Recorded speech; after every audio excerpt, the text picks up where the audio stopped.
This video is intended for the use of news reporting and also education.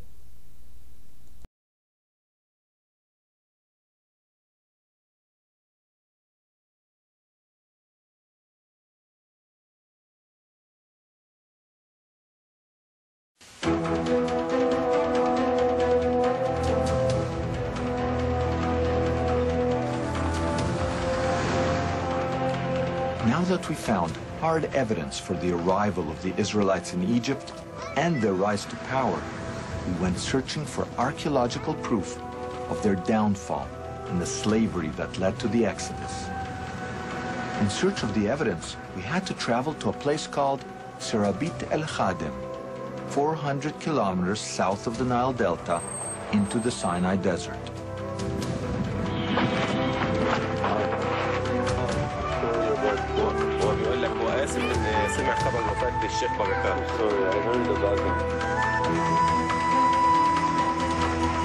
For thousands of years, Egyptians mined turquoise in this area.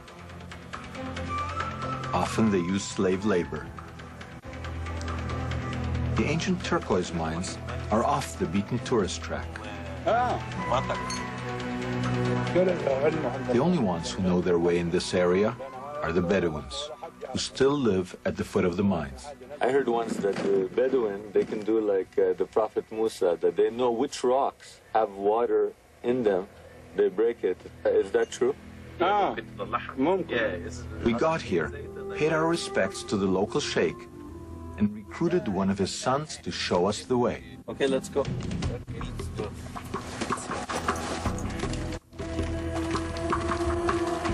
We learned of this place from old papers published in obscure journals.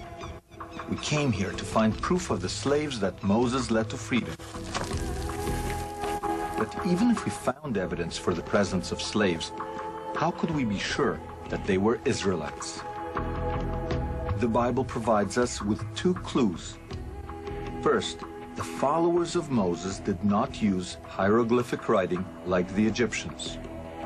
Rather, the biblical tradition states that they used an early form of alphabetic writing. Also, the Israelites did not worship Egyptian gods, but a single God that the Bible calls El.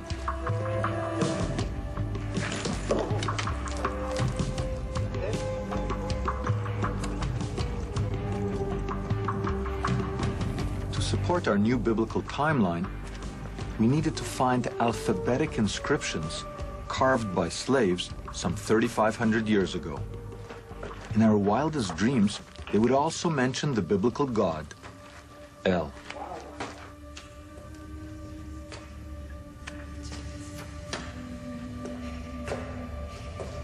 And sure enough, there are slave inscriptions here, and one of them records a 3,500-year-old cry.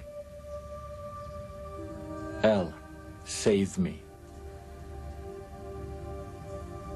This is the writing of a slave who worked in this mine. You can still see the chisel marks, which were part of the forced labor that the author of this inscription was involved in. And he wrote his cry to God, saying, help me, don't forget me, here where he worked and he slept and he probably died. And it represents an incredible moment in human history. Not only is it the first inscription that records the name of God, El, but it also records the oldest, or maybe the second oldest, alphabetic inscription. It's the basis on which Hebrew, Aramaic, Greek, Latin, English, Arabic, all is based on this writing.